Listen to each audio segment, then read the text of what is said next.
Once there were two people that loved each other very much, and they decided that they should get married.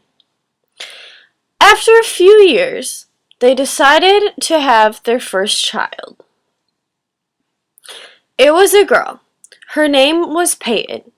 Peyton had a nice and normal childhood. Her parents taught her how to eat, walk, and talk, along with various other things to prepare her for preschool.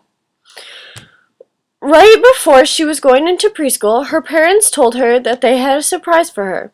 She was going to have a brother, Hudson. She was so excited that she would have a new person to play with and hang out with.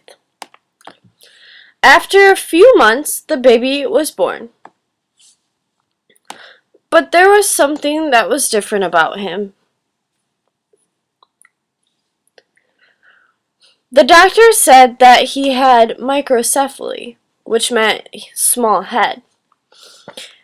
Peyton didn't understand what was going on.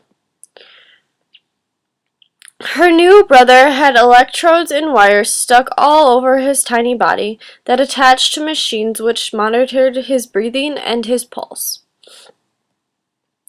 Peyton didn't understand why Hudson was different. She didn't understand his special needs. Her parents started to ignore her and focus most of their attention on Hudson. Peyton could see how angry her parents were at the doctors and at themselves. They were incredibly stressed and full of emotion. Peyton was confused why now that her brother was born they were angry and worried, whereas before he was born they were excited.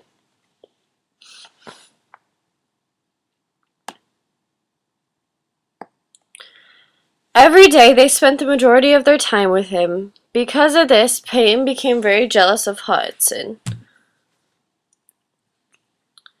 She was angry and sad that her parents were ignoring her all the time, but felt there was nothing that she could do about it. As Peyton got older, she grew to love her brother, but there was always something inside of her that wished he was dead.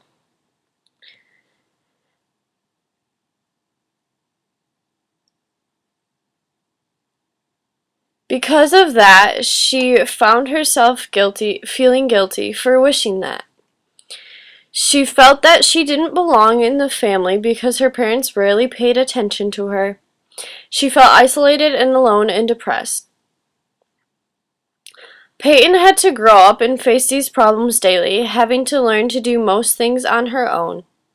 Most 11-year-olds didn't have the same worries and fears that Peyton had. Peyton was very independent as a teenager and did almost everything for herself. One thing Peyton didn't like to do was go out on family outings because she felt embarrassed of her brother. She was embarrassed by the sounds he made and all the eyes that stared at them as they walked by. She just hoped that she wouldn't see anyone that she knew. Occasionally, her parents just wanted to go out with her, but she would find excuses to avoid being alone with them. Peyton was hurt that her parents didn't always want to spend time with her, and this was her way of getting back at them for this. Finally, as Peyton grew older, she started to realize how her brother's life had impacted her parents' relationship in a positive way. They had come closer together and taken care of Hudson effectively and had a stronger marriage. Peyton matured and so did her feelings. She's finally able to work out her feelings of anger and resentment to love and protectiveness. She learned to have fun going out with her family and not be embarrassed by people because her brother was different. She learned to accept people the way they are by starting a program called Sib Shops. She taught and encouraged siblings of other special needs children to accept their special siblings too. It was a great way for her to express her feelings and accept the people that were different. She wanted siblings to feel proud of their siblings that were special and accept them no matter how different they seemed. It was a great way to help them. The end.